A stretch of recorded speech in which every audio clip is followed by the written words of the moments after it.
Most people call this dish shepherd's pie, but if you are using ground beef, you are actually making a huge mistake that would make a British grandmother very upset. Today, I am showing you the authentic way to make this soul-warming classic so it never turns into a soggy mess. There is nothing better than digging your spoon through a crusty golden layer of mashed potatoes into a rich, savory meat filling. But why does the bottom often turn into a watery soup?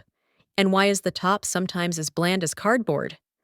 I have spent years tweaking this recipe to get that perfect balance of a thick gravy and a crispy topping. First, let's talk about the meat. Authentic shepherd's pie uses ground lamb. That is why it is called shepherd's. If you use beef, it is actually called a cottage pie. We are starting by browning 1 pound of ground lamb in a large skillet over medium heat. You want to get it really dark and crispy because that deep brown color is where all the hidden flavor lives. Once the meat is cooked, throw in 1 finely chopped yellow onion, 2 diced carrots, and a cup of frozen peas. These veggies add a nice sweetness and a bit of crunch. For the liquids, we are using beef broth, a big splash of Worcestershire sauce for that salty punch, and a tablespoon of tomato paste to help thicken everything up.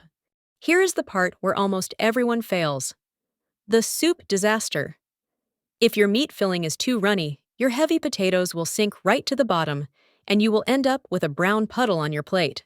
To fix this, you must let the meat mixture simmer and cook down until the sauce coats the back of a spoon like a thick velvet blanket. While that simmers, boil 4 large Yukon Gold potatoes in salted water. Do not use russet potatoes here, because they can get too grainy and dry. Mash them up with a big chunk of butter, a splash of heavy cream, and 1 secret ingredient: a single egg yolk. The yolk makes the peaks of the potatoes turn a beautiful toasted golden brown once they hit the oven. Now, spread those creamy potatoes over the meat mixture in a baking dish. Use a fork to scrape little lines and ridges all across the top. This is a pro move because it creates more surface area for the heat to hit, giving you those crunchy little bits that everyone fights over at the dinner table. Pop the whole dish into the oven at 400 degrees for about 20 minutes.